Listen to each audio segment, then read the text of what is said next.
구성과 상호작용을 배우는 토픽입니다. 그래서 여기 5강. 자, 첫 번째로 볼 거는 바로 생태계의 구성들부터 한번 공부를 해볼 거예요. 자, 생태계의 구성 같은 경우에는 생태계의 정의를 알아야지 할 수 있겠다, 그렇죠? 생태계 정의부터 볼 겁니다. 많이 들어도 봤을 거고요. 뜨문뜨문 사용도 해봤을 겁니다. 생태계가 뭐예요? 자연, 호호라. 또 생물들의 세계. 좋아요. 생태계라고 하면 생명체가 살아가는 곳입니다. 거긴 생명체만 있어요? 환경적 요소들도 있을 겁니다. 그쵸? 그래서 이 생태계라고 하면 생명체와 환경이 서로 영향을 주고받는 하나의 시스템입니다.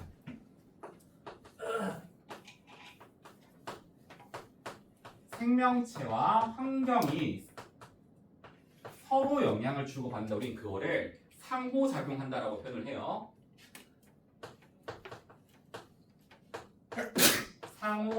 상호작용하며 구성되고 유지돼야 됩니다.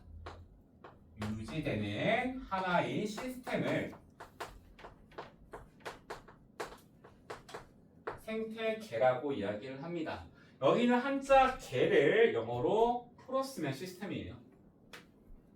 생명체와 환경이 상호작용하며 유지되는 하나의 시스템을 우린 생태계라고 이야기해 줄 거예요. 그러면 생태계에는 하나의 생명체만 있는 게 아닙니다. 여러 생명체가 있을 거고 여러 종의 생명체가 있을 거고 다양한 환경적 요소들이 들어올 거란 말이야. 그쵸? 그래서 이 생태계 같은 경우에는 우리가 구성 단계를 좀 나눌 수가 있습니다. 첫 번째로 볼 거는 이 구성 단계예요. 우리 생명 시스템의 기본 단위에서 생명체의 구성 단계 했던 거 기억나죠? 그런 식으로 우리가 구성 단계를 한번 나뉘어 볼 겁니다. 자, 그러면 제일 처음에는 생명체 하나로 시작을 해야 돼요. 우리는 생명체 하나, 뭐 한 마리, 한 그룹, 뭐 한 놈 이렇게 표현 안 한다고 과학에서는. 뭐라고 표현합니까? 한 개체라고 합니다. 독립된 하나의 개체. 시작은 개체예요. 생명체 하나, 이 한 개체는 혼자 살아갈 수 없으니까 모일 겁니다. 모여야죠. 그치? 그때 같은 종들끼리 모일까? 다른 종들끼리 모일까? 같은 종들끼리 모여야죠. 같은 종들까지. 비슷한 애들끼리 모여야지 지들끼리 뭐 같이 협업을 하든 새끼를 까든 할 거 아니야. 그치? 처음에는 개체들이 모이는데 같은 종의 개체들이 모이게 됩니다. 우리는 그 모임을 개체군이라고 표현을 해줄 겁니다. 개체군. 자, 개체군이라고 하면 일정 지역에 혹은 같은 지역에 있는 단일 종물이에요. 그래서 항상 이 개체군을 정의해 줄 때는 지역 범위와 종을 잘 나눠 주셔야 됩니다. 그래서 지역 범위로 치고 종으로 친다라고 하면 단일 종의 일정 지역 혹은 같은 지역이라는 범위 한정이 있어야 돼요. 예컨대 북한산에 토끼 집단이 있다라고 합시다. 그러면 거기 개체군이 하나 있는 거고요. 관악산에 토끼 개체군이 있대요. 그러면 거기에 개체군, 별개의 개체군인 거예요. 왜? 서로 다른 지역에 있으니까. 무슨 말인지 이해되죠? 일정 지역 혹은 같은 지역에 있는 단일종 무리를 개체군이라고 이야기를 합니다. 괜찮죠? 자, 그러면 이 개체군들 하나만 있다라고 생태계가 구성되는 건 아니에요. 예컨대 토끼들이 있다라고 하면 토끼들이 먹을 생명체들도 있어야죠. 풀떼기 집단도 있어야 될 거고요. 그러면 토끼들만 있으면 유지가 돼요? 토끼가 풀 다 뜯어먹으면 망할 텐데 그럼 토끼의 개체수를 조절해주는 토끼를 잡아먹는 친구들도 있어야 될 거라고. 그러면 결국에 이 생태계가 똑바로 유지되기 위해서는 한 종 무리만 있는 게 아니라 다른 종 무리들도 함께 있어야 된다고요. 개체군 집단이 형성돼야 됩니다. 그래서 이 개체군 집단을 우리가 줄여서 개체군 집단 줄여 군집이라고 표현해요. 개체군 집단이라는 뜻이에요. 개체군 집단. 됩니까? 그러면 군집도 당연하게 우리가 종 설정이나 범위 설정을 좀 해줘야 되겠다. 그쵸? 얘는 개체군 집단이니까 당연히 단일 종이겠어요? 여러 종으로 구성이 되어 있겠어요? 여러 종으로 구성이 되어 있겠다. 그쵸? 얘는 일정 지역이겠어요? 다른 지역이겠어요? 당연히 어떤 곳에 있는 생태계니까 일정 지역 같은 지역입니다.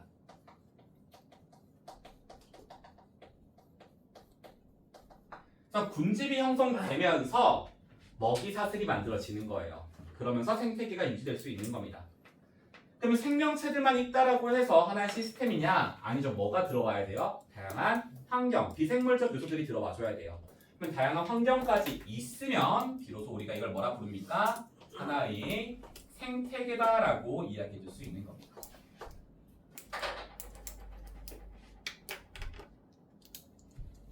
간단하죠?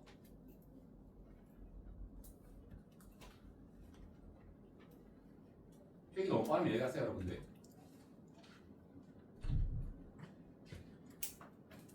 자, 그러면 이 구성 요소는 어떻게 되냐라고 물어봤을 때는 아주 간단하게 보면 돼요. 간단하게. 생명체와 생명체가 아닌 것들, 생물적 요소와 비생물적 요소 이렇게 표현해주면 될 것 같아요.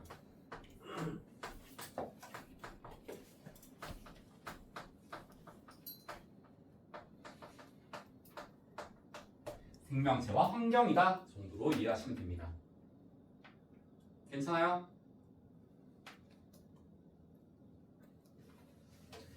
자, 그러면 지금부터 이 생물적 요소와 비생물적 요소들을 좀 나눠 볼 거예요. 근데 밑에 판서하려고 하니까 자리가 쓰다가 부족할 것 같아서 조금 오른쪽 당겨올게요. 여러분들이 쭉 적으시면 됩니다. 자, 그럼 먼저 생물적 요소들.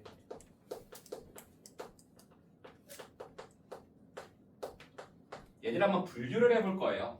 자, 생명체들을 분류하는 방법은 되게 많아요. 형태학적으로도 할 수 있고요, 진화학적으로도 할 수 있고요, 기능적으로도 할 수 있고요. 정말 많은데 우리는 여기서 이 하나의 시스템에서 생명체들의 역할에 따른 분류를 좀 할 겁니다. 역할, 기능에 따른 분류를 볼 거예요.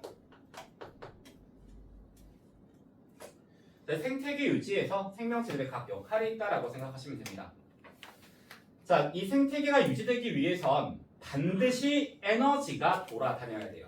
에너지가 있어야 돼.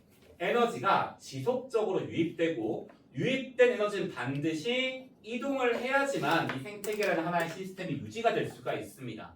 그러면 생태계로는 어떤 에너지가 지속적으로 유입되고 있냐? 태양 에너지가 지속적으로 유입되고 있어요. 그 에너지를 기반으로 생명체는 살아가는 겁니다. 다만 여러분들은 이 태양 에너지를 가지고 살 수 있어요? 여러분 배고프면 산책 나가서 일광욕하면 배불러지니? 안 되죠. 그치? 아쉽게도 동물들은 이 태양 에너지를 직접적으로 사용할 수 없어요. 그럼 이 태양 에너지를 다른 생명체들이 쓸 수 있게끔 누군가 바꿔줘야 될 거 아니야. 그 역할을 하는 게 바로 1번 생산자입니다.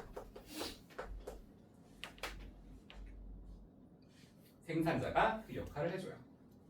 그러면 생산자를 우리가 간단하게 정의를 해주면 빛 에너지를 이용을 해서 생명체가 사용할 수 있는 포도당과 같은 단백질과 같은 결론적으로 이 유기물을 만들어내는 생명체다. 우리 얘들을 생산자라고 해줍니다.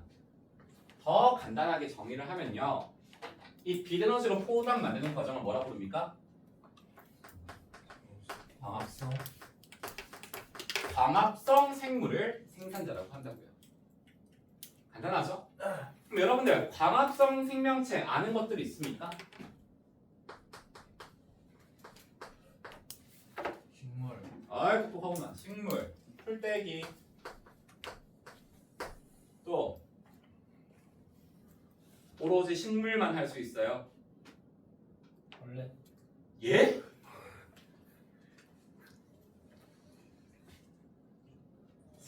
자, 식물성 플랑크톤이 있습니다. 벌레. 플랑크톤은 벌레가 아니에요, 여러분들. 식물성 플랑크톤이 있습니다. 또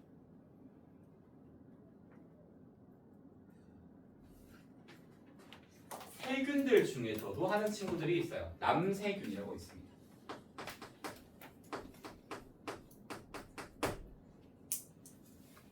하나 더 있어요. 내가 되게 싫어하는 건데 음식 중에서 혹시 아는 친구 있습니까? 미역이 미역줄기 너무 싫어요.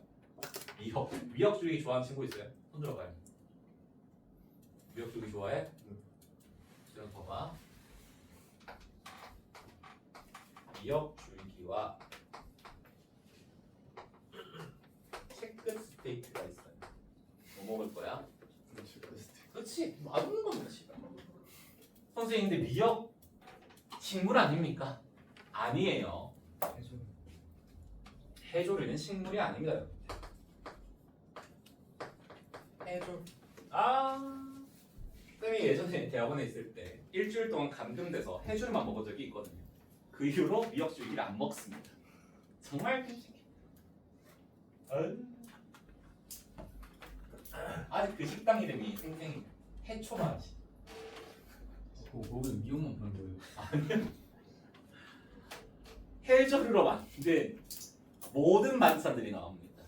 다 국은 뭐 미역, 밥은 톳이라는 또 해조류가 있거든요. 톳밥, 다시마쌈, 미역무치.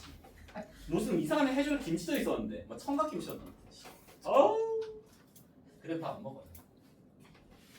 자, 답들이었고요. 2번. 자, 그러면 이렇게 만들어낸 태양 에너지가 유기물이라는 형태로 지금 물질 안에 저장이 되어 있는 거예요. 그럼 이제 이 형태로 생태계에서는 에너지가 흐르는 겁니다. 도는 거예요. 자, 그러면 얘들을 누군가는 잡아먹겠죠. 그럼 그 잡아먹은 애를 또 잡아먹고 그런 식으로 에너지가 이동을 하는 거야. 이렇게 유기물을 소비하는 친구들이 있습니다. 그 친구들을 소비자라고 해요. 소비자. 소비자라고 하면 섭식이나 포식을 통해 다른 생명체에 유리한 유기물들을 획득하는 거죠. 통해 유기물을 획득하는 생명체들을 말합니다. 먹어서 유기물을 얻는다는 뜻입니다.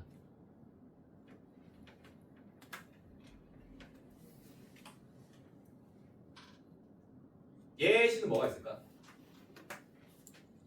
정말 그렇죠. 동물이 여기에 해당됩니다. 동물.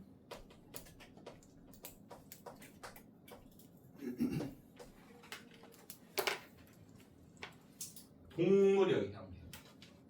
선생님, 광합성하는 동물은 없나요? 있을까요? 없을까요? 응? 이상해 씨? 없어. 이상해 씨 알겠어? 동물 중에서는 없어요. 동물 중에서는 특이한 친구 하나 있긴 한데요. 안 나옵니다. 됐나요? 동물들은 다 다른 생명체를 통해서 유기물을 얻습니다. 자, 그러면 이렇게 생산자와 소비자는 어쨌든 생명체란 말이야. 그럼 이 생명체들은 결국에 사체들이 쌓이게 돼요. 배설물도 쌓이고요.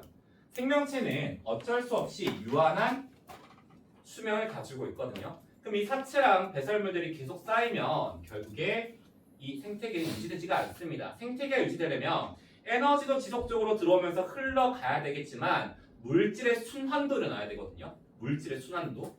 그러면 결국 얘들의 존재하는 이 물질들도 누군가 순환시켜줘야 돼요. 어떻게 순환시켜주냐면 얘들을 분해해서 순환시켜줍니다. 그런 친구들을 분해자라고 이야기를 해요. 자, 얘는 생명체의 사체나 배설물을 분해합니다. 다른 말로 하면 이 유기물을 분해해서 무기물로 만들어주는 생명체란 뜻이에요. 누가 있냐? 세균이 있습니다. 세균. 곰팡이, 버섯, 내가 이거 가끔 쓰면 버섯 식물 아닙니까? 하는 친구들이 있는데 아닙니다. 아니에요. 됩니까? 그래서 딱 요 세 가지로 우리는 역할을 분류한다라고 생각하면 돼요. 괜찮죠? 괜찮죠? 자, 간혹 이제 학교마다 여러분 나중에 내신 들어가면요. 여기 조금 달라질 수가 있어요. 달라질 수가. 예컨대 지렁이를 분해자로 넣는 학교가 있고요. 안 넣는 학교가 있습니다. 생물 사체가 썩으면 결국에는 대다수는 내골격이 있으면 백골화 과정이 일어나요. 뼈만 남는 과정이 일어난다고. 그 과정에서 각 단계마다 모이는 벌레들이 있어요. 사체를 먹는 벌레들. 그런 친구들을 분해자에 넣는 학교가 있고요. 안 넣는 학교가 있습니다. 이거는 학교마다 달라질 거기 때문에 방학 기간 동안에는 가능하면 일반적인 내용들, 절대 예외가 없는 것들 위주로 다룰 거예요. 괜찮죠?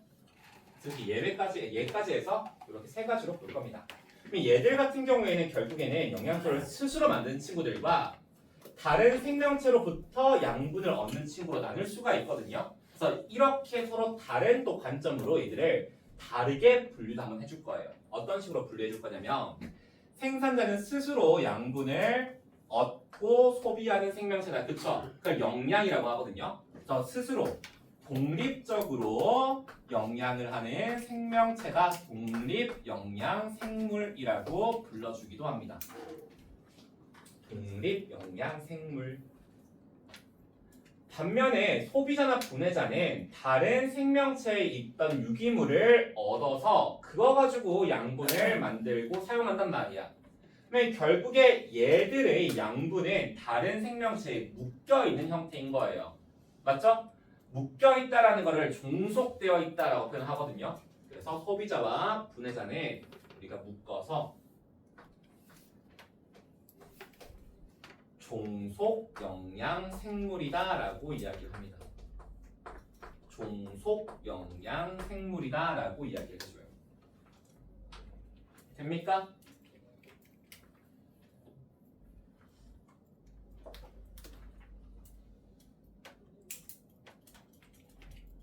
괜찮죠? 이렇게 생물적 요소들을 나눠줄 수가 있고요. 자, 비생물적 요소들은 볼 게 많이 없습니다.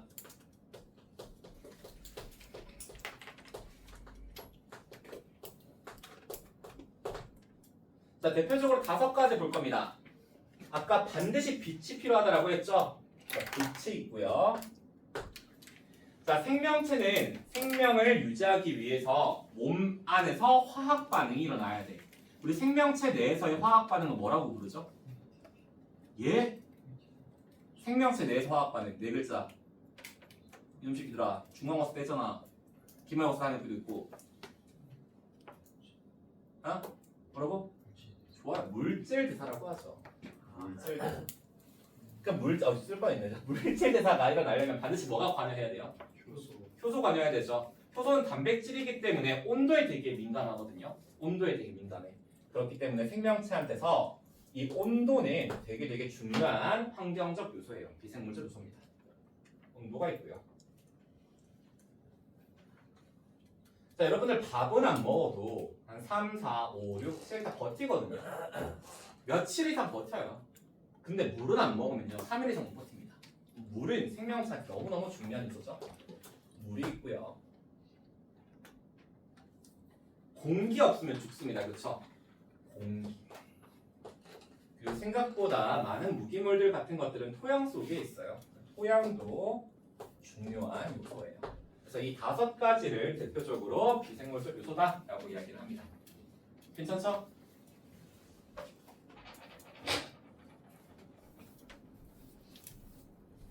이렇게 5가지 한번 공부를 해봤어요. 비생물적 요소까지 해서. 자, 그럼 얘들이 이 생명체, 비생명체들이 생태계를 구성한다라는 건 공부가 됐고, 중요한 건 얘들끼리 서로 뭐를 한다고요? 영향을 주고받는 상호작용을 한다고요. 그래서 이 상호작용 파트가 해당 단원의 메인이에요. 그다음에 2번째, 생태계에서 이 상호작용의 유형에 대해 공부를 해볼 겁니다. 자, 이 상호작용 유형을 공부하려고 하면 간단한 모식도를 좀 봐야 되거든요. 선생님이 그림을 하나 그릴 건데 그리세요 하면 따라 그리시면 돼요.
자, 요거 따라 그리시면 됩니다.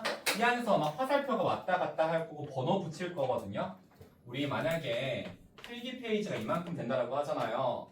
그러면 세로로는 한 3분의 1 정도, 가로로는 한 3분의 2 정도, 한 요 정도 사이즈로 그리시면 돼요. 그려주세요. 저 모식도가 잘 나옵니다.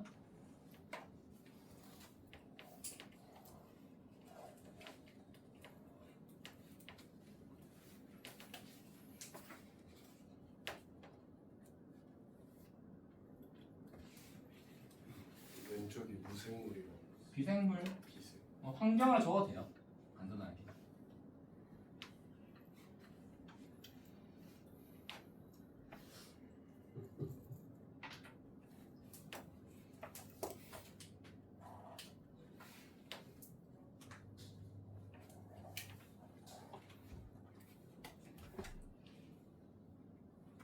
완전 띄웠다.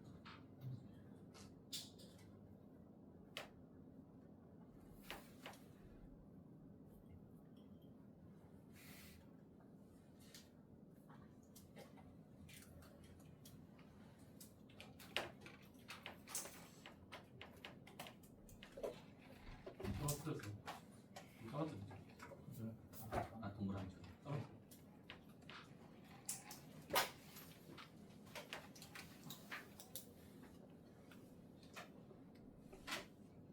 다 그렸어요?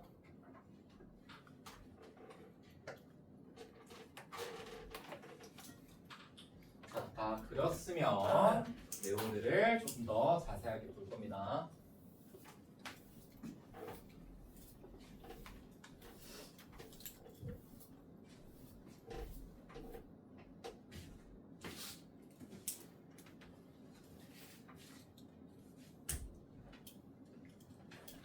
자, 우선 비생물 환경적 요소들을 적을 건데 다 적을 필요 없어요. 여러분들 몇 개만 적으시면 됩니다.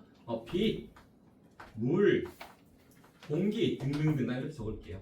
여러분들 적고 싶은 거 아무거나 적고 몇 가지만 적고 점점점 해주시면 돼요. 됐어요?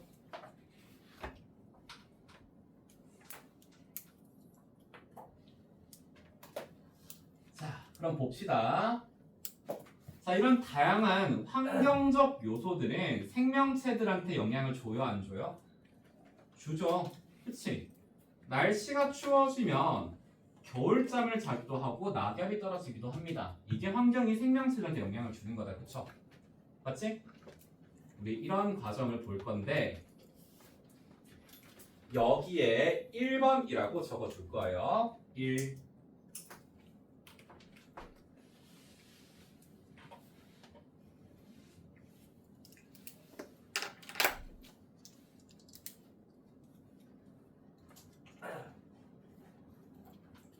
자, 반대로 생명체가 환경한테 영향 줘요, 안 줘요? 줍니다. 맞죠? 예컨대 낙엽이 많이 떨어지니까 토양이 비옥해졌대. 이거는 생명체가 토양한테 영향을 준 거고요. 소들이 계속 방구를 끼면요, 메테인 농도가 증가합니다. 공기 조성비가 달라졌네. 이것 또한 영향을 준 거예요. 그러니까 생명체가 환경적 요소 비생물들한테도 영향을 이렇게 줄 수가 있다고요.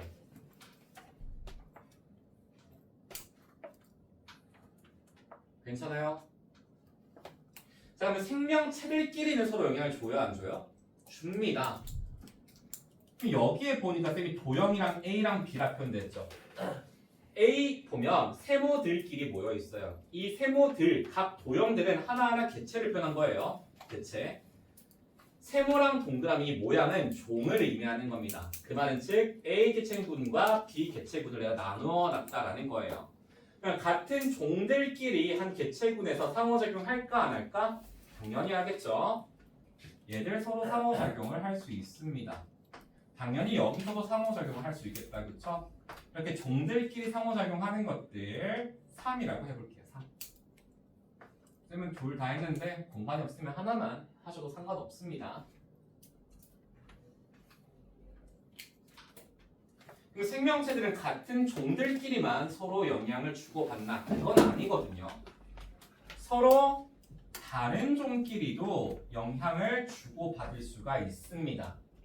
뭐 공생을 한다라든지 포식피식을 한다라든지 기생을 한다라든지 요렇게 영향을 줄 수도 있겠다. 그쵸? 얘를 4번이라고 해볼게요.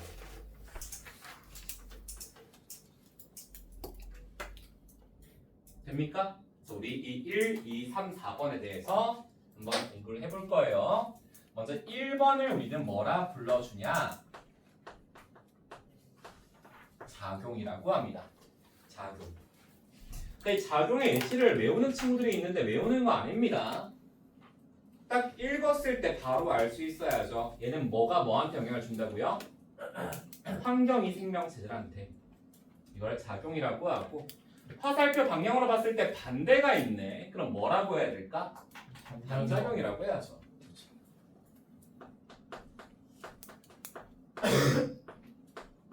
반작용이라 불러줍니다. 너무 쉽죠?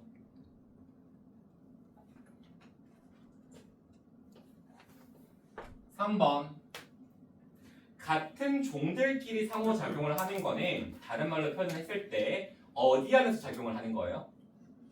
한 개체군 안에서 상호작용을 하는 거다. 그쵸? 이거를 개체군 내 상호작용이라고 합니다. 개체군 안에서 상호작용한다. 자, 개체군 안에서 상호작용을 하는 거는 어떤 유형들이 있는지 간단하게만 좀 봐줄 거예요. 간단하게만. 자, 개체군 안에서 서로 종들끼리 하나의 생활 패턴을 만든다라고 생각하시면 됩니다. 그중 하나가 텃새예요. 텃새가 뭘까?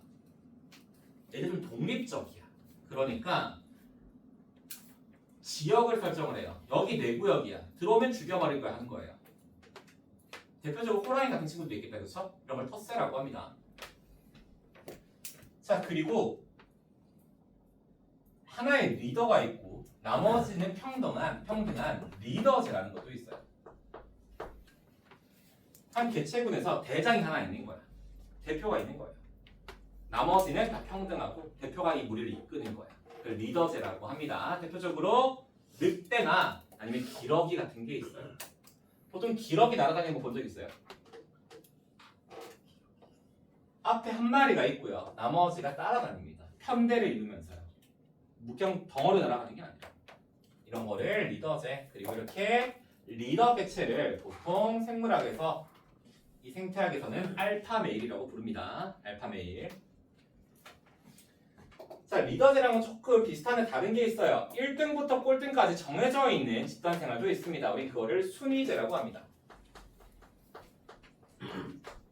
대표적으로 닭이 있습니다, 여러분들. 닭 성격 정말 더럽습니다. 여러분 잘 몰라서 그러는데 닭들 다 모아가지고 한 우리 안에 가둬놓잖아요, 여러분들. 몇 시간 동안 싸워요. 하루 지나잖아요. 잠잠합니다. 왜요? 1등부터 꼴등까지 정해졌어. 1등부터 다 하는 거예요. 다 결정하는 거예요. 밥도, 내가 잘 자리도, 내 짝짓기 상대도 1등부터 다 정하는 거예요. 이런 걸 리더제라고, 순위제라고 하고요. 사회생활도 합니다. 선생님 동물들이 샤바샤바도 하나요. 그 사회생활이긴 얘들아. 역할 분담을 한다는 거예요. 역할 분담. 대표적으로 벌이나 개미가 여기에 들어와요. 벌이나 개미. 일개미는 여러분들 태어나서 죽을 때까지 뭐만 합니까? 일만 합니다. 병정개미는요. 태어나서 죽을 때까지 감시와 전쟁만 해요. 여왕개미는요. 알만 깝니다. 알만 까요. 우리 그런 생활을 하는 친구들을 사회생활이라고 해요. 그래서 사회생활하는 이런 대표적인 벌이나 개미 같은 경우에는 한 마리 잡아와서 키우는 거야. 아빠가 예뻐해줄게 키우잖아요. 곧 뒤집니다. 왜요? 얘는 하나밖에 못하거든요. 딴 거 못해요. 그래서 금방 죽어요. 그래서 마치 이 하나의 개체군이 하나의 생명체처럼 움직여요. 각 개체들이 세포처럼 움직입니다. 그런 걸 사회생활이라고 하고요. 가족생활을 하는 경우도 있습니다. 대표적으로 사자, 코끼리 이런 친구들. 예시는 안 적어도 돼요. 이런 것들이 대표적인 개체군 내 상호작용입니다.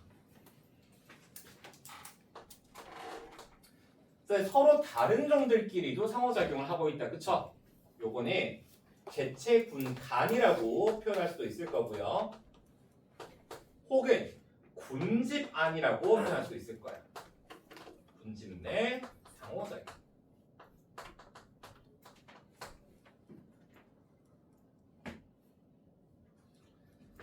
어떤 것들이 있나? 서로 다른 종이 같은 지역에서 만났어요. 그러면 제일 처음에 뭘 하냐? 맞짱을 뜹니다. 투닥투닥투닥 싸워요. 우리 그걸 경쟁이라고 해요.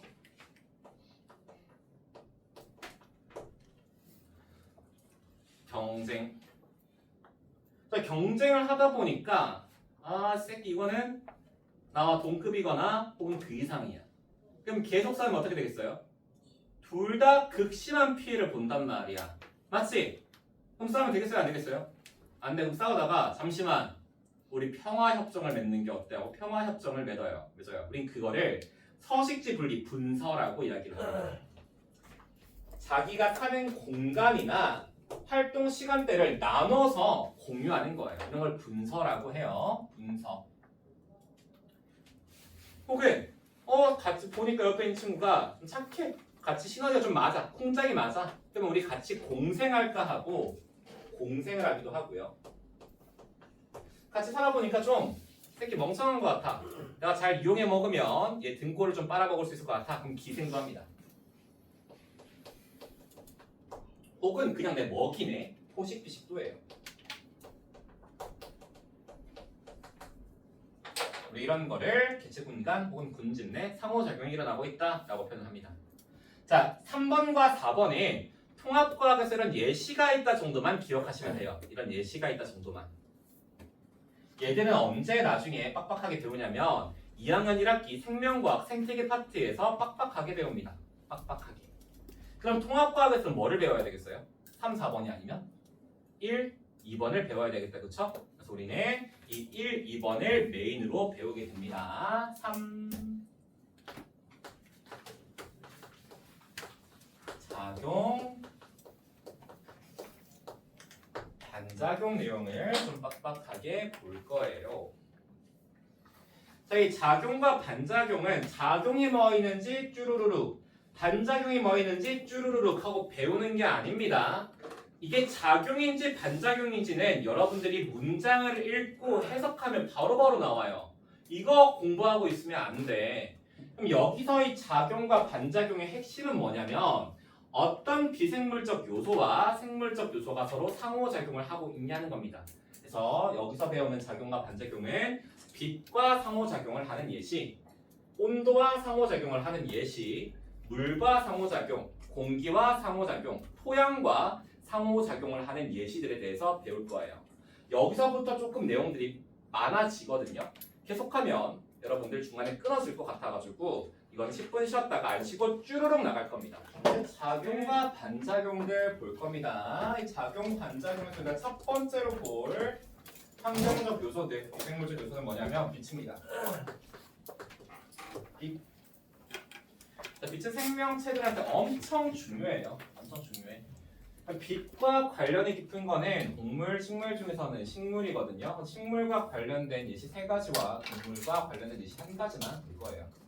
자, 먼저 양옆과 음옆입니다.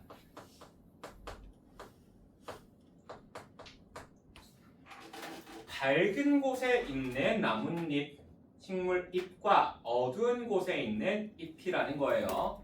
자, 밝은 곳, 어두운 곳, 식물이 나와 있습니다. 광합성과 관련이 있겠다, 그쵸? 그래서 양옆과 음엽의 단면 구조를 좀 봐야 됩니다. 단면 구조를 그릴 거예요.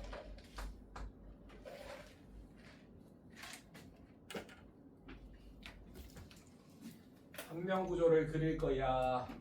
자, 양옆부터 좀 그려볼게요.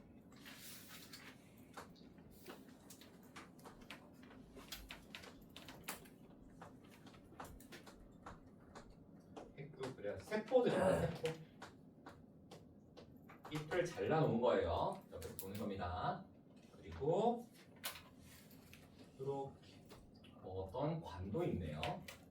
그리고 그 안에 뭔가 동글동글한 느낌의 세포들도 있어요. 이게 양옆이에요.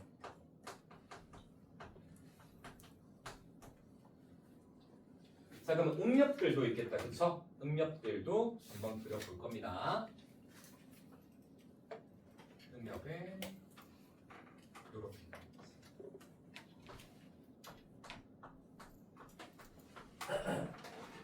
동글동글한 세포예요. 여기에도 동그란 관이 있고요. 동글동글해 보이는 세포들이 좀 보이네요. 이게 음엽의 구조예요.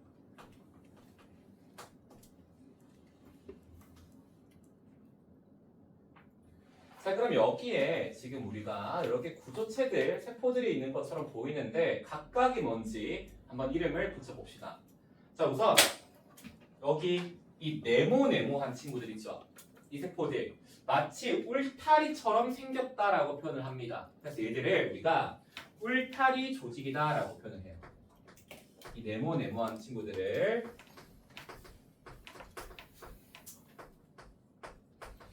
울타리 조직이라고 합니다. 그럼 여기 동글동글한 세포들 있죠?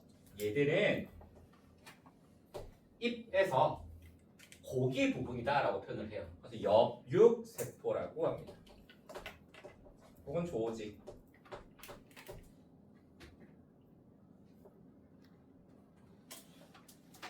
자, 그럼 저 몬스터볼처럼 생겨본 건 뭘까? 관입니다. 관. 우리 중학교 때 물관 체감 배웠던 거 기억나요? 그래서 그 관들이 묶여있는 관다발을 표현한 거예요. 얘는 관다발이에요.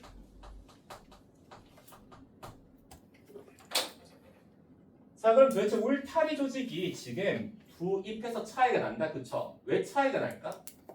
여기서 뭘 할까요? 광합성. 그쵸? 여기가 광합성의 주장소입니다. 그래서 이 울타리 조직이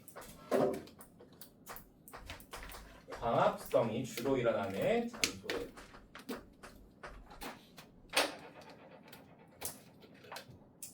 아니, 그럼 애들이 이런 이야기를 하거든요. 양옆은 말 그대로 양지에 있는 잎이라서 울타리 조직을 많이 만들어 놓고, 음엽은 대개 식물체 내에서 음지에 있는 잎이라서 울타리 조직을 조금 만들어 놓는다. 아니 선생님, 음엽에도 빛이 많이 들어올 수도 있잖아요. 그러면 울타리 조직을 미리 많이 만들어 두면 안 돼요? 라고 물어볼 수가 있단 말이야. 그쵸? 근데 이걸 알고 있어야 되는 게, 이 울타리 조직은 광합성을 하는 곳이기도 하지만 동시에 에너지를 되게 많이 쓰는 곳이기도 해요. 그럼 양옆에 있는 이 10개의 쌤이 지금 울타리 조직의 세포들 같은 경우에 다 일을 하는 거예요, 항상. 그럼 얘는 에너지를 많이 쓰기도 하지만 포도당을 많이 만들어내는 곳이기도 한 거예요. 근데 봐봐, 얘도 똑같이 10개 만들어줬더라고 칩시다. 근데 3개밖에 일을 안 해, 세포 3개가. 그럼 나머지 7개는 광합성을 통해서 포도당도 안 만들어내고 에너지만 축내는 거예요. 그럼 식물 입장에서는 이득이야, 손해야? 손해죠. 그러니까 음엽에 있는 이 음엽 같은 경우에는 울타리 조직을 발달시켜주지 않습니다. 무슨 말인지 이해됩니까? 그럼 여기서 가장 큰 차이를 좀 간단하게 우리가 본다라고 하면 두께에서 차이가 나겠다, 그쵸? 누가 더 두꺼워요? 양옆. 그렇죠. 양옆이 더 두껍습니다. 음엽은 상대적으로 얇아요. 이 두께 차이 나는 이유는 뭐 때문에 그렇다고? 울타리 조직의 발달 정도에 따라서 그렇습니다. 그럼 여러분들 대개 양옆은 나무로 치면 꼭대기나 높은 곳에 있는 애들일까? 저기 밑에 아래나 안쪽에 있는 친구들일까? 위에. 위에 있는 친구들이죠. 그치? 얘들은 가만히 있어도 엄청나게 많은 빛이 들어오는 환경에 있는 거예요. 양옆과 음옆 중에서 누가 더 무거워 보여? 같은 면적을 비교한다라고 하면 양옆이 더 무거워 보인다. 그쵸? 그럼 양옆은 면적이 크면 너무 무거워져요. 그치? 얘는 굳이 면적을 넓히면서 햇빛을 많이 받을 필요가 없어요. 면적이 작다고 하더라도 그냥 햇빛이 미친 듯이 많이 오는 곳에 있는 친구들이란 말이야. 그래서 얘들은 굳이 면적을 넓히면서 무게를 늘려서 떨어질 위험을 자초하지 않습니다. 그래서 면적을 비교한다라고 하면 상대적으로 얘는 면적이 좁습니다. 면적은 좁아요. 잎의 면적 자체는 좁아. 면적마저 넓어버리면 너무 무거워서 떨어져요. 떨어져. 혹은 축 처져버려. 반대로 음엽은 생각보다 가볍죠. 울타리 조직이 잘 발달이 안 되어 있으니까. 그럼 얘들 같은 경우에는 위에서 조금이라도 내려오는 빛을 최대한 긁어 모아야 돼요. 그러니까 얘는 넓게 만들어도 돼요. 얘는 면적을 넓혀야지 작은 빛들을 긁어 모을 수 있습니다. 그래서 음엽은 면적이 반대로 넓어요. 됩니까? 그래서 면적에서 이런 차이가 있다라는 거 좀 이해하셔야 돼요. 그래서 양옆과 음엽이 빛과 관련된 상호작용에서 엄청나게 많이 나오는 친구거든요. 기억하셔야 됩니다. 다만 용고 같은 경우에 그냥 들으세요. 나중에 내신하면요. 양수, 음수 개념이 나올 수가 있어요. 양수와 음수. 양수, 음수와 양옆, 음엽은 다른 개념이에요. 양옆과 음엽은 한 나무 안에서, 한 식물체 안에서 빛이 많은 곳에 있는 잎들과 빛이 적은 곳에 있는 잎들을 이야기하는 거예요. 양수, 음수는 그냥 다른 개념입니다. 빛을 많이 사용할 수 있는 나무와 적게 사용할 수 있는 나무들 다른 거거든요. 용고는 요거 나중에 내신자 할 거예요. 양수, 음수 개념을 학교에서 나온 적이 있어서. 근데 방학 기간 동안에는 딱 요 정도만 이해하세요. 괜찮아요? 자, 두 번째. 그러면 양옆 음엽은 빠질 뻔했네요. 빛의 세기와 관련 있는 작용, 반작용의 예시로 이해하셔야 됩니다. 빛도 다양한 식들이 있겠죠, 그렇죠? 빛의 세기예요. 자, 두 번째, 내가 싫어하는 바다 풀떼기, 정확히 풀떼기는 아니지만 해조류 이야기를 좀 할 겁니다. 해조류의 서식 범위에 대해서 이야기를 조금 할 거예요. 자, 그림을 좀 그릴 건데 소심을 표현을 했습니다. 그리고 이렇게 살랑살랑 물이 있어요. 바다야 바다. 해조류. 자, 이 해조류라는 친구들은 크게 세 가지로 나뉠 수가 있습니다. 크게 세 가지로. 녹색을 띠는 녹조류가 있고요. 갈색을 띠는 갈조류가 있고요. 홍색을 띠는 홍조류가 있습니다. 얘들 같은 경우에는 살 수 있는 수심 범위가 달라요. 서식 범위가 달라. 그 이야기 좀 해볼 거예요. 우선 녹조류 이야기부터 좀 해봅시다. 자, 녹조류는 무슨 색으로 보이는 애들이라고? 초록색, 녹색. 왜 녹색으로 보일까? 녹색을 흡수해서 녹색으로 보일까? 녹색을 반사해서 녹색으로 보일까? 당연히 반사입니다, 여러분들. 우리가 어떤 걸 본다는 거는 빛이 반사돼서 들어왔다는 거거든. 그럼 녹색을 반사해서 이 녹색으로 보이는 거예요. 무슨 말인지 이해됩니까? 녹색을 반사했다는 거는 그 반대쪽, 그거랑 상반되는 색깔을 흡수한다는 뜻이기도 해요. 그럼 녹색의 반대 색깔이 뭘까요, 여러분들? 빨간색, 초록불, 빨강불. 그쵸? 빨간색, 붉은색이 녹색의 반대 색깔입니다. 우리 이런 개념을 보색이라고 해요. 보색. 그러면 녹조류는 어떤 색 빛을 흡수하는 해조류라고? 붉은색 빛을 흡수하는 해조류인 거예요. 이해됩니까? 괜찮아요? 그럼 생각을 해보자. 자, 붉은색 빛이라는 게 뭐예요? 그 생각을 해봐야 돼. 붉은색 빛이라는 거는 파장이 어떤 가시광선을 뜻하는 거야? 길다 짧다? 용어는 바로 나와야죠. 짧은 거. 김할 때 했는데 긴 겁니다. 이거 여러분들 기환이한테 뭐라 그래야 되겠지. 자, 봐봐. 따라 쓰지 마세요. 무지개를 그려볼게요. 빨주, 노초, 파남보 이렇게 그리잖아. 누가 제일 길어요? 빨간색이 제일 길죠? 파생이 제일 길다라고 생각하시면 됩니다. 이해되죠? 여러분 그러면 이 빛은 파장을 가지고 있습니다. 파장과 에너지의 관계 알고 있습니까? 파장이 긴 빛이 있고요. 파장이 짧은 빛이 있거든요. 따라하지 마세요. 네, 그림으로 표현해주면 이게 파장이 긴 빛입니다. 얘가 파장이 짧은 빛이에요. 누가 더 강한 에너지를 가지고 있겠어요? 짧은 거. 얘가 더 강한 에너지를 담고 있는 겁니다. 이해되죠? 그러면 녹조류가 흡수하는 이 붉은색 파장의 빛은 적은 에너지를 가지고 있다고요. 그 말은 즉 깊은 곳까지 침투할 수 있다라는 거야, 없다라는 거야? 에너지가 적으니까 깊은 곳까지 침투를 못한다라는 뜻입니다. 이해가 돼요? 그러면 녹조류는 비교적 얕은 곳에 살까, 깊은 곳에 살까? 얕은데. 얕은 곳에 살아야죠. 에너지가 많이 못 오거든요, 깊은 곳까지는. 녹조류는 상대적으로 얕은 곳에서 사는 해조류입니다. 그래서 녹조류는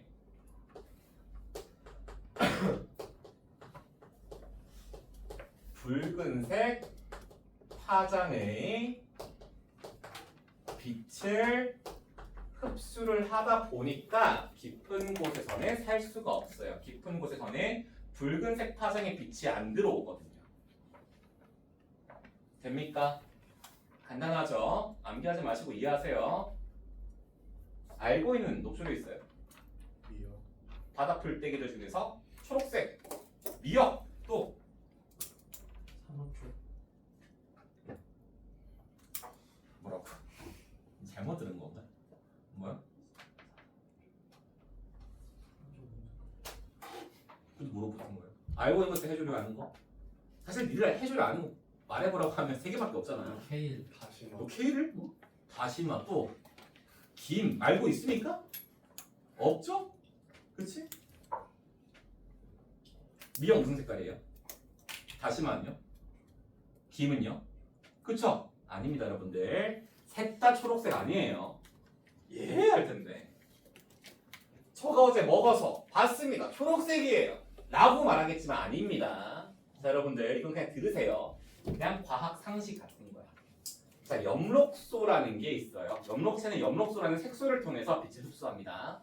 엽록소 종류가 좀 많아요. 근데 대표적으로 엽록소 A, B라는 친구가 있어요. 얘들은 초록색입니다. 얘들이. 초록색.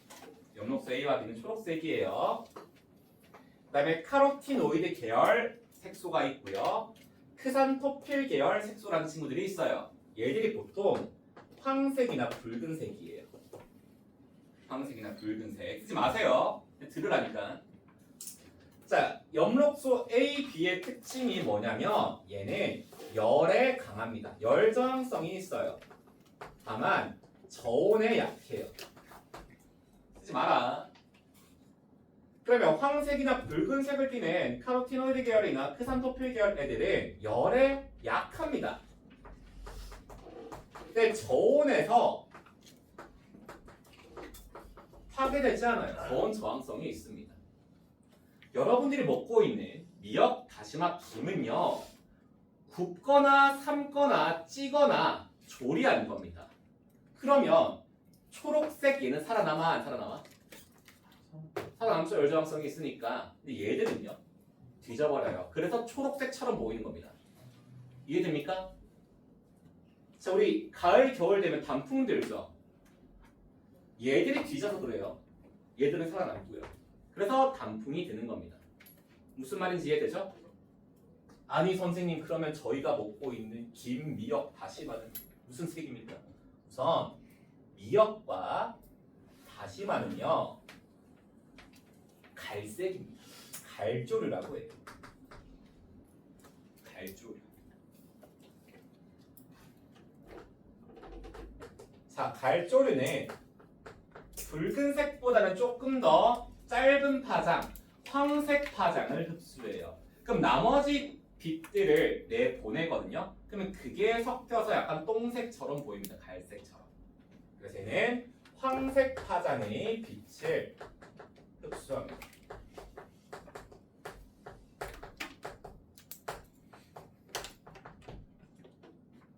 황색을 흡수해요.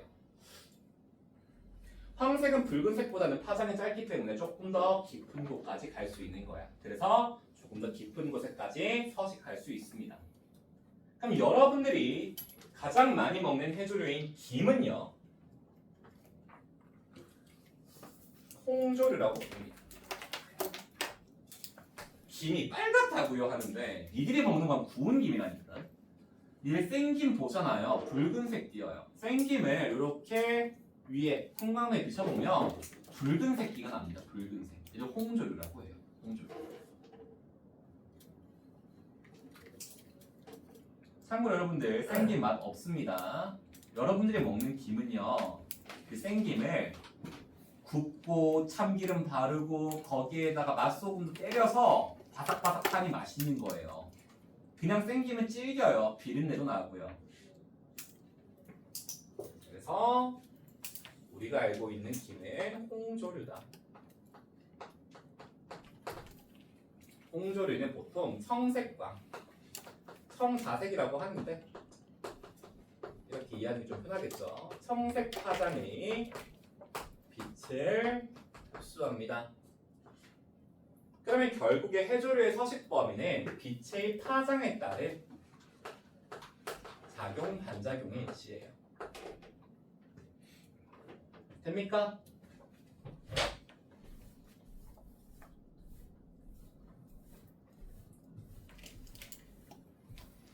3번 볼 겁니다. 3번 여기 쓸까? 여기 써서 자, 3번 꽃의 개화 시기가 있습니다. 개화 시기. 개화가 뭐야? 꽃 피는 거 말하는 거예요. 꽃 피는 거. 꽃이 피는 시기도 빛의 상호작용이 있습니다. 상호작용이 있습니다. 물론 개화를 만들어내는 요소는 빛 외에도 좀 더 있긴 하거든요. 온도도 있을 거고. 근데 그런 건 다 차치하고 통합과학에서는 빛에 대해서만 이야기를 합니다. 자, 대개 우리는 꽃을 피는 시기를 계절로 표현한다. 그쵸? 이게 방주기성이라고 하는 거예요.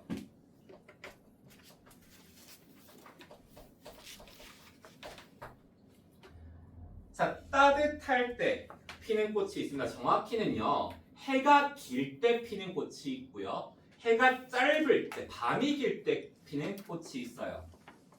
그쵸? 우리 그거를 단일식물, 장일식물 이런 식으로 표현할 거예요.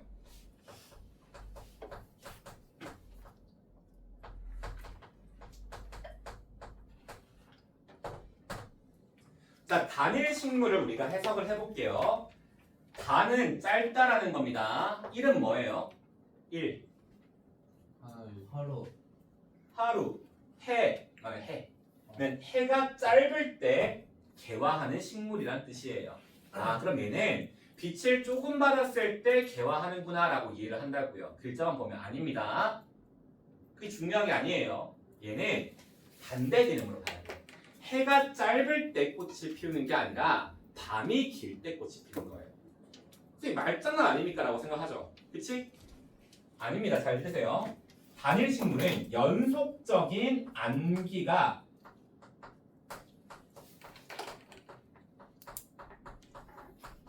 길 때 개화를 하는 식물입니다. 자, 따라 쓰지 마시고요. 그냥 한번 보세요. 선생님이 하루를 막대 그래프로 표현해 볼게요. 하루를 막대 그래프로 표현한 겁니다. 노란색으로 표현을 한 게 빛을 준 시간이라고 할게요. 그럼 자연계에서는 아침 정도 되겠다, 그렇지? 해가 떠 있을 때. 예컨대 이 식물의 낮의 길이가 밤의 길이보다 짧래요. 이때 꽃이 핀대요. 이때 꽃이 핀대. 괜찮아요? 이렇게 개화하는 식물이 있다라고 합니다. 아, 그러면 이게 단일 식물이구나라고 우리가 이해를 하시면 된다고. 근데 봐봐. 만약에 선생님이 밤 11시에 몰래 가서 이 꽃한테 툭툭툭 갔어. 그럼 프레쉬를 비치면서 5초 동안 프레쉬를 비춰줬어요. 그러면 밤 11시에 이 정도 빛이 들어간 거네. 한 5초 정도? 정말 잠시다, 그쵸? 빛을 받았어요. 그러면 이 꽃은 필까 안 필까? 낮이 짧잖아요. 빛 조금 받았잖아. 펴야 되는 거 아니야? 안 펴요. 왜? 뭐라 적혀 있습니까? 연속적인 암기가 길어야 되는데 이 연속적인 암기가 나의 호작질에 의해서 끊겨버린 거예요. 무슨 말인지 이해됩니까? 연속적인 암기가 프레쉬를 비추면서 끊겨버렸다고. 그러면 개화를 안 해요. 그래서 이 개화 시기는 반드시 암기를 기준으로 해야지 명기를 기준으로 하시면 안 됩니다. 이해가 돼요? 그러면 장일 식물은요? 오랫동안 햇빛을 받아서 피는 꽃이 아니라 연속적인 암기가 어떨 때? 짧을 때.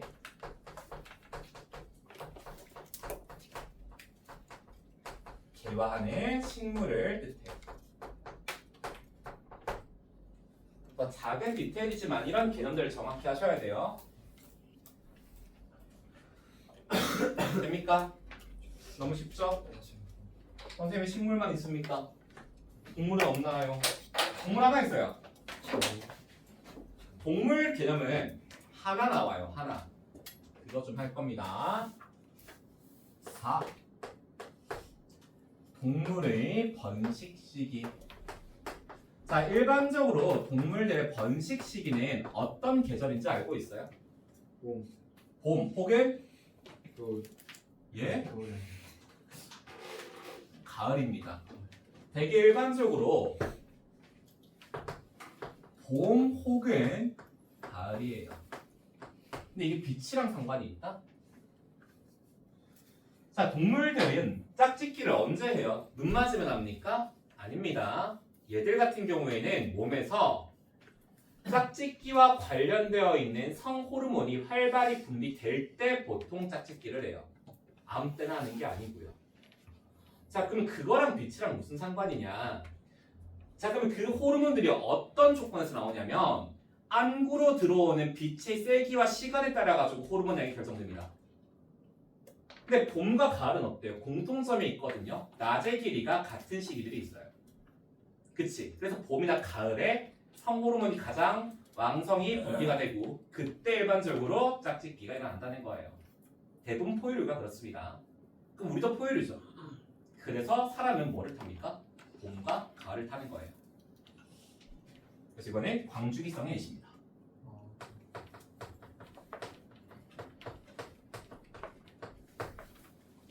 되나요? 그럼 이제 빛이 끝나요. 빛이 좀 많죠. 원래 빛이 좀 파트가 많습니다. 두 번째 온도를 볼 거예요. 온도. 자, 이 온도는 너무너무 중요하다고 했어요. 생명체가 물질 대사를 하기 위해서는 이 온도가 너무너무 중요하다. 자, 그럼 온도 예시는 어떻게 보냐? 동물, 식물 나와서 볼 겁니다. 동식물. 동물부터 볼 거예요.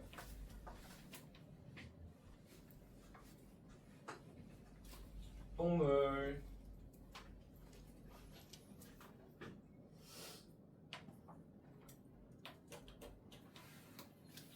자, 가장 대표적인 예시 하나 볼 건데 1. 위도에 따른 몸집과 말단부 면적이에요.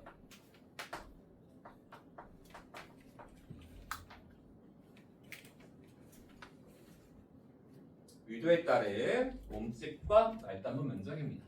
자, 그림 그릴 건데 따라 그리지 마세요. 자, 동물들 같은 경우에는 되게 포유류는 한 체온이 40도 부근이 40도보다 전후 이때 제일 좋아요. 그때가. 그래서 우리 36.8도 정도 되잖아요, 재훈이. 맞죠? 근데 위도가 낮은 곳에 살면 온도가 어때요? 오늘 했을 거 아니야, 얘들아. 대기를 좀 했는데 더워요, 그쵸? 네. 그러면 열을 많이 방출해야 돼? 아니면 조금 방출해야 돼? 많이 많이 방출해야 돼요. 고위도에 살면요, 추워요, 더워요? 추워요. 그러면 최대한 열을 덜 방출하고 가지고 있어야 됩니다. 그게 몸집과 말단부가 연결이 되어 있다고요. 말단부가 뭐야? 말단이래, 말단. 끝. 말이 끈입니다. 끝. 단이 잘려있다는 뜻이에요. 끝으로 나와 있는 부분 말하는 겁니다. 동물들로 치면 어디겠어요? 팔다리, 꼬리, 코, 입, 귀 이런 것들 말하는 겁니다. 여기가 크면 클수록 외부와 많이 맞닿을 수 있고 열을 많이 빼낼 수 있는 거예요. 대표적으로 예시가 여기 나오거든요. 그러지 마라. 여우잖아요. 여우.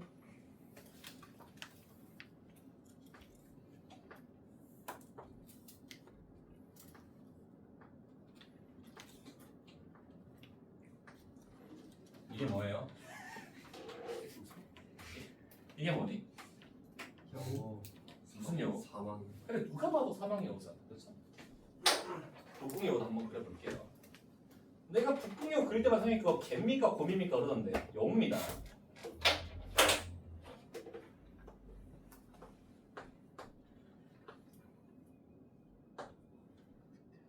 닥쳐.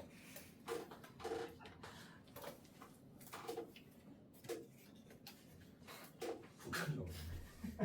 둘 다 여우입니다. 어떤 차이가 나요 우선? 귀. 귀. 얘 엄청 커요. 이 크니까 외부와 많이 맞닿을 수 있을 거고 체내에서 만들어낸 열을 많이 빼낼 수 있단 말이에요. 그쵸? 코도 그렇고요. 그리고 얘들 같은 경우는 대가리 사이즈가 어때? 이 새끼는 귀가 큰 거지 대가리 요만한 거예요. 이 새끼 대가리 이만해. 몸집 차이가 엄청나게 납니다. 몸집이 크고 작고가 어떤 차이가 있냐? 따라 쓰지 마세요.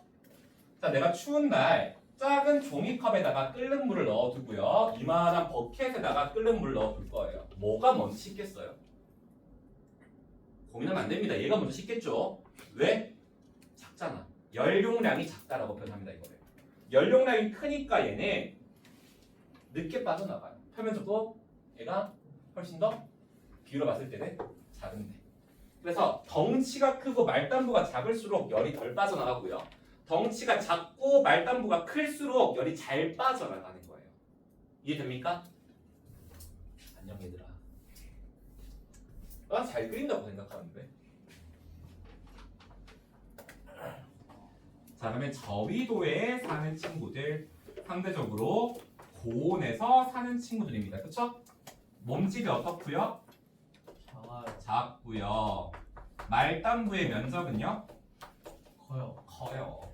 그럼 뭐에 유리해요? 열을 방출하는데 유리합니다. 얘는 열 방출을 많이 할 수 있어요. 반면에 고위도 상대적으로 저온 지역입니다. 그러니까 몸집은 어떻고요? 크고요. 말단부의 면적은 작습니다. 그럼 열 방출량을 줄일 수 있거든요.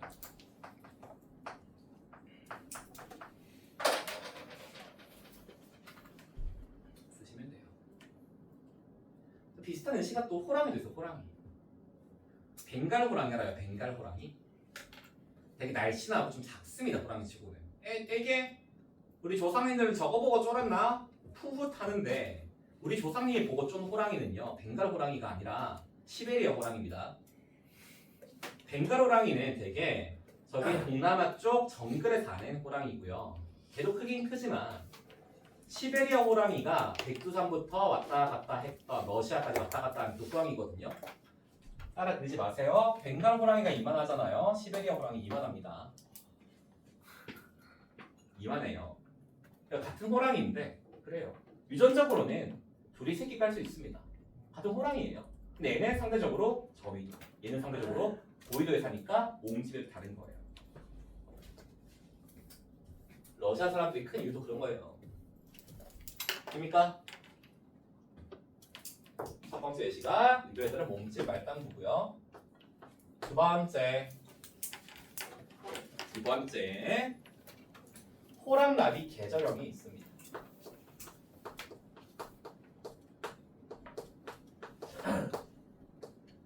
호랑나비의 계절형.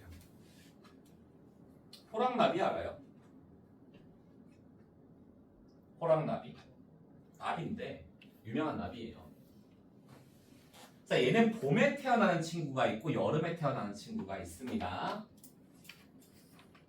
봄에 태어난 애랑 여름에 태어난 애랑 몸집이랑 색깔이 조금 달라요. 왜 그럴까? 그냥 굳이 이렇게 여러분들 이유 설명하는 이유가 암기하지 말고 좀 이해하라고 그러는 거예요. 따라 그러지 마세요. 라야, 내가 뭐 그린 거 같아? 발. 바나나. 라야, 이거 뭐 같아요?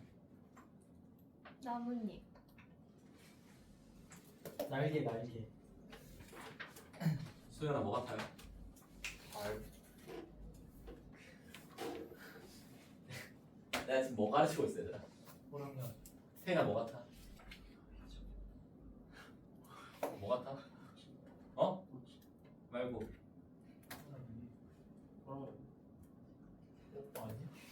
그거 아니고 그 번데기 아니야? 그래, 번데기다. 누가 봐도 번데기. 씨. 이게 어떻게 나비야? 아니, 번데기지 번데기는 번데기. 자, 번데기 안에서 여러분들 애벌레가 재구성돼요. 재구성. 다시 만들어진다. 그러면 이 안에서 효소가 일을 하겠죠. 물질 대사를 해야 되니까. 그치? 효소가 없던 다리도 만들어야 되고요. 날개도 만들어야 되고요. 색소도 합성한다고요. 효소는 온도가 어느 정도 수준까지는 높으면 높을수록 일을 더 잘해. 그러면 여름에 태어나는 애가 효소들이 더 열심히 일을 해서 몸을 만들어냈을까? 봄에 태어난 애가 더 열심히 일을 해서 만들어냈을까? 여름이 더 덥잖아요. 그러니까 여름에 태어난 애가 몸집이 더 크고요. 색이 더 진합니다. 봄보다. 무슨 말인지 이해됩니까? 이런 걸 호랑나비 계절형이라고 해요. 쌍.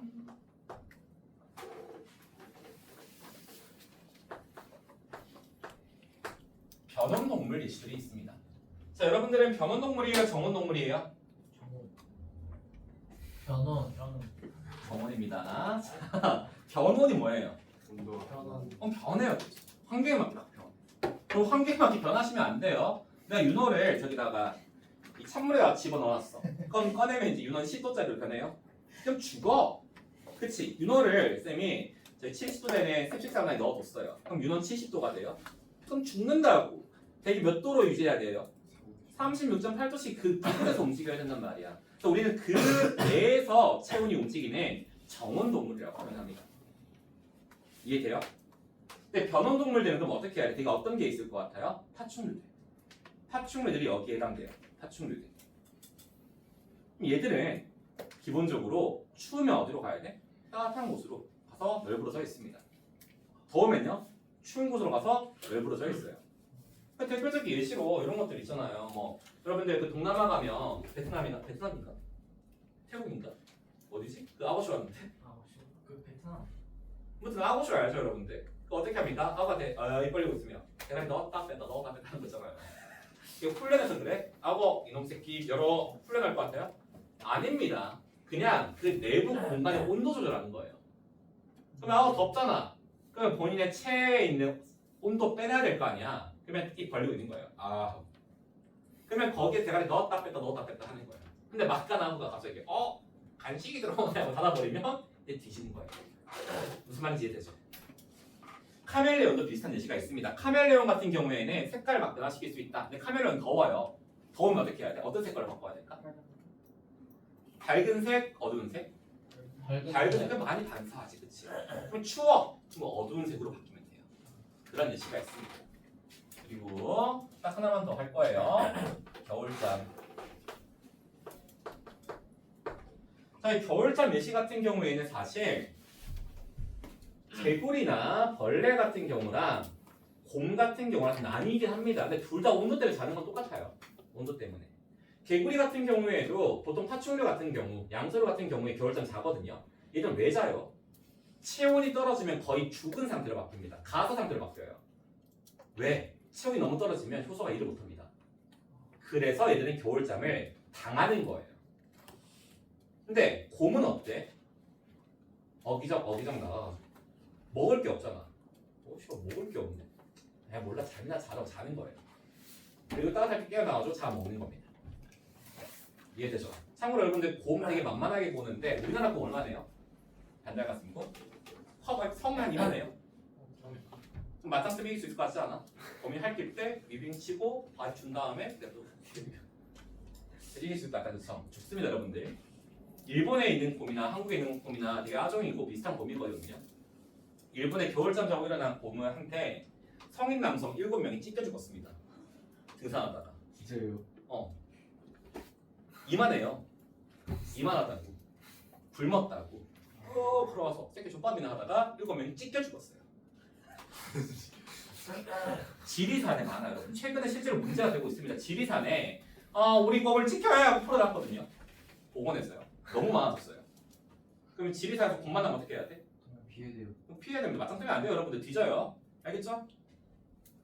겨울잠 미시가 있습니다. 이렇게 동물들 볼 수 있고요. 식물.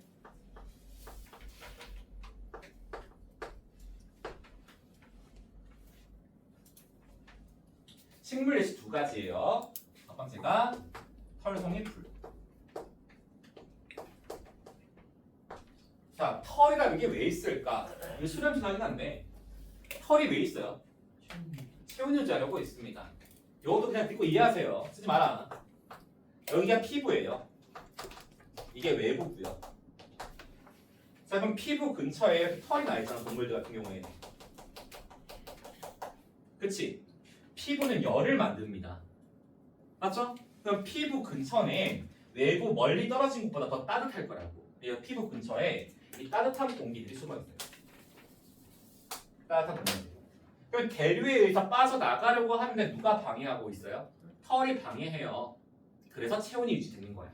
여러분들이 입고 있는 패딩도 다 같은 원리예요. 다 같은 원리. 그래서 외부의 공기와 이 피부 근처의 따뜻한 공기에 섞이는 걸 방해하는 게 털이에요. 그러면 식물도 여러분들 따뜻해질까? 식물도 생명체고 식물도 세포호흡하거든요. 근데 식물도 표면이 더 따뜻합니다. 바깥보다. 거기 털이 나 있는 거예요. 그러면 조금 더 따뜻하게 버틸 수 있겠다. 그쵸? 털송이 풀이 있고요. 두 번째. 낙엽수, 상록수. 이런 개념이 있습니다. 낙엽은 왜 떨어지냐? 뭐 여러 가지 이유가 있지만 대표적 이유로 얘 엽록소 AB 다 죽어요. 근데 엽록소 AB가 생각보다 되게 고효율이거든요. 광합성을 잘 해. 근데 얘들이 추워서 파괴됐습니다. 그럼 광합성 효율이 엄청 떨어지겠죠. 그러면 얘들은 광합성은 많이 못하는데 이 잎들이 에너지를 많이 써요. 그 잎 같은 경우에는 증산작용을 통해서 물을 자꾸 배타내. 새끼 일은 안 하는데 자꾸 뭔가를 써. 그럼 필요해? 필요 없어? 필요 없어요. 버리는 게 살아가는데 더 유리한 거예요. 그 낙엽을 떨어뜨리는 겁니다. 상록수 관련된 거는 학교에서 다른 학교만 다뤄요. 그래서 이건 나중에 혹시 문제 나와 있으면 보여주긴 하겠다만 이건 내신 때 할 거라 넘어갈 겁니다. 됩니까? 이런 예시가 있으면 그렇구나 라고 하시면 돼요. 여기까지 하면 온도 끝났습니다. 자, 그러면 3. 뭘 할까? 물을 합시다. 중요하거든요. 물. 자, 아까도 말했지만 사람들이 막 몇 달 동안 굶어도 사는 경우가 있습니다. 다만 물 없이 사는 경우는 없습니다. 그러면 하루라도 물 안 마시잖아요. 진짜 미친다니까. 여러분 나중에 그 다리 프로필 찍어보고 싶은 친구들 있으면 한번 도전을 해보세요. 그럼 뭘 해야 되냐면 단수합니다. 전날에 단수예요. 왜? 최대한 피부랑 근육이랑 붙으라. 수분 쫙 빼거든요. 단수하거든요. 죽고 싶어. 진짜. 단수하면 죽고 싶어. 힘내 하루만 그래도 그런데. 그래서 이 특히나 동물들, 식물들, 특히나 동물들은 물을 최대한 지키고 싶을까 잃어버리고 싶을까? 지키고 싶다고요. 그래서 이 동물들의 수분 최소화 관련된 내용들을 볼 겁니다. 동물들은 수분 손실을 최소화시키는 방법이 나와요. 어떤 게 있냐? 요거는 머리가 없이 할 거예요. 예시 하나밖에 없어서. 자, 일단은 곤충들이죠. 벌레. 벌레는 곤충을 낮잡아 부르는 말입니다. 그래도 되는 말이에요. 벌레. 이 벌레들은 여러분들 물에 빠지면 어떻게 돼요? 죽어. 왜? 몸이 힘이 약하잖아요. 벌레들은. 그치? 물의 표면 장력 때문에 얘가 끈끈이처럼 느껴져요. 몸이 다 붙어버려요. 뭐 태어나서 아 하고 죽어. 그 다음 보통 벌레는 코로 숨 쉬는 게 코 없어요. 배로 숨 쉬어요. 그러면 익사합니다. 그럼 얘들은 물이 필요하긴 필요하거든요. 작은 이슬 같은 거 빨아먹어. 그러면 그렇게 이슬 같은 거 빨아먹고 최대한 수분을 지켜야 돼. 소량 먹다 보니까. 근데 얘는 몸에서 물이 빠져나가는 걸 막아줘야 돼요. 그래서 몸을 코팅해 놓습니다. 코팅, 껍질로. 곤충의 키틴질 껍질이 있어요. 이 껍질의 재질이 키틴이라는 거예요. 키틴질 껍질. 자, 그리고 약간 촉촉한 숲에 사는 도마뱀이랑 사막에 사는 도마뱀 보잖아요. 그럼 비늘의 형태가 다릅니다. 숲에 사는 애들은 되게 비늘이 작고요. 되게 맨들맨들한 느낌이면 사막 사는 애들은 비늘이 되게 커요. 두껍고요. 그 왜 그런 거냐? 이 비닐의 성분이 케라틴 성질인데 이 비닐이 수분 날아가는 걸 막아줘요. 그래서 도마뱀의 비닐.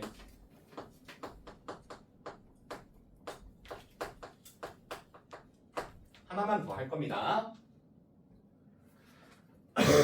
자, 새가 알 땄습니다. 그러면 그 알은 물을 먹을 수 있어 없어? 어려도 물을 먹어. 그러니까 걔는 태어났을 때 가지고 있는 그 수분으로 태어나야 돼요. 그래서 알 껍데기는 물을 최소화하는 물질로 구성이 되어 있습니다. 바로 탄산칼슘으로 되어 있어요. 알의 껍데기. 탄산칼슘이라는 물질로 되어 있어요. 탄산칼슘. 산소나 이산화탄소도 왔다 갔다 할 수 있을 정도의 구멍이 나 있습니다. 근데 물 분자가 왔다 갔다 할 수 없는 크기로 되어 있다고 생각하시면 돼요. 물은 왔다 갔다 할 수가 없다. 그래서 알은 물을 최소화합니다. 손 쓰셔서. 됩니까? 이런 예시들이 있고요. 식물. 자, 식물은 이 물과 관련돼서 어떤 게 나오냐? 사는 곳에 따라서 얘들의 형태와 관련된 내용들이 나옵니다. 식물 같은 경우에는 건생식물이 있어요. 건생이면 건조한 곳일까? 습한 곳일까? 사막 같은 건조한 곳입니다. 건생식물이 있고요. 물에 사는 수생식물, 완전히 다른 환경이다. 그쵸? 에 따라서 형태와 좀 다릅니다. 자, 건생식물은 물 한 방울이라도 더 뽑아내야 되겠지, 땅에서. 그럼 뿌리가 엄청 발달되어 있습니다. 건생식물은 뿌리가 발달되어 있어요.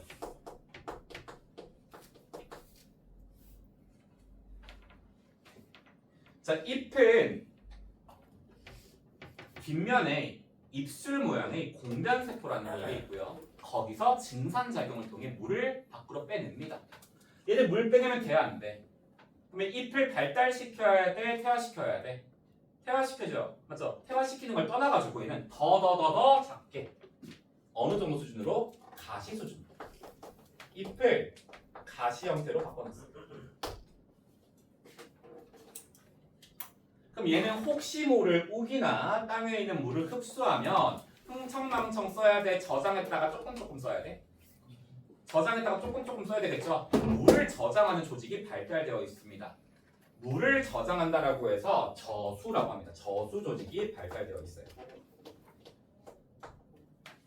그래서 낙타형은 물을 찾으러 가는 게 아니라 근처에 선인장이 있으면 선인장 드십니다. 그 안에 물이 많거든요. 됩니까? 자, 물에 사는 친구들은 어떤가? 여러분들 개구리밥이라고 알아요? 개구리밥? 그 연못 가면 개미 눈물처럼 떠있는 작은 잎 같은 거 있거든요. 그 잎이 아니라 식물입니다. 걔 뒤집어 보잖아요.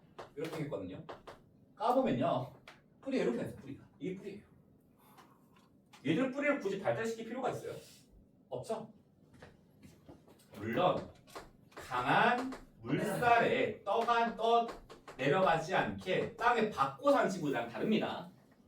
뿌리 발달이 미약합니다. 그럼 얘들 같은 경우에는 주변이 싹 다 물이야. 싹 다 물이야. 그러면 굳이 내가 물을 잃어버릴 걱정을 하면서 잎을 작게 만들 필요가 있어요? 없죠. 잎을 크게 만듭니다. 얘도 몸집에 비해서 크죠? 연잎도 생각해봐. 이만합니다. 그치? 잎이 발달되어 있어요. 다만 얘는 물이 너무 많다 보니까 공기가 소중한 친구들이에요. 공기가. 그래서 얘는 공기를 잘 저장을 하거나 공기가 왔다 갔다 할 수 있는 통로가 있어야 돼. 우리 그거를 통기 조직이라고 합니다. 얘는 통기 조직이 발달되어 있어요. 식물들은 이런 차이가 난다. 지금 쌤이 적어놓은 이 물가지의 예시가 가장 통합과학에서 많이 쓰는 예시들을 보여주고 있는 거거든요. 최근에 조금 쓰고 있는 예시 중 하나가 동물, 물 뭐가 있냐면 고래가 똥을 쌉니다. 그러면 그 똥이 물로 퍼져가지고 해양생물들한테 공급된다. 그딴 게 예시로 나와요. 그거 안 배우면 모르겠니? 읽어보면 알 수 있겠죠. 그래서 우선은 그런 특이한 예시들보다는 많이 나오는 것들 위주로 하고 있어요. 괜찮죠? 토양이랑 공기가 있는데 그것까지 하면 수업 시간 한참 오버될 것 같아서 그거는 다음 주에 할 건데 그 내용들 읽어보면 이해는 될 겁니다. 엄청 많지는 않거든요. 그래서 숙제로는 줄 거예요. 근데 만약에 틀리거나 못 풀어도 괜찮을 거예요. 다 설명해 줄 겁니다. 다음 시간에 마지막 토양과 공기 하면서 한 5분에서 10분 정도면 될 거예요. 그렇게 하면서 내용들 전체 마무리를 할게요. 생명 파트는. 그만은 이제 다음 주에 뭐 한다? 화학 한다. 다음 주부터 내용이 조금 어려워질 겁니다. 다만 여러분들 문제에 적용시킬 수 있는 부분들 내가 많이 설명을 좀 해줄 거예요. 문제 좀 설명해 줄 수 있는 것들. 그래서 그런 부분들 할 거니까 너무 걱정하지 마시고요. 자, 방학 5주가 생각보다 여러분들 길지가 않습니다. 엄청 짧아요. 그러니까 고등학생이 되면 이제 방학 기간이 유일하게 내신 기간이 아닌 순간이거든요. 여러분들은 방학 제외하면 올 내신 기간이에요. 그러니까 뭔가를 더 준비하거나 선행을 해보거나 그럴 기간이 방학밖에 없어요. 그럼 여러분 어쨌든 방학을 여기에다 투자를 한 거야. 절대 숙제 밀리지 마세요. 모르는 거 최대한 많이 물어보셔야 됩니다. 알겠죠? 되게 큰 기회비용 쓰고 있는 거예요. 그만큼 쌤도 준비 많이 할 테니까 다들 5주 동안 열심히 해봅시다. 다들 고생했고 여러분들 나중에 똥빵 소리 될 거예요. 숙제 공개해줄게요.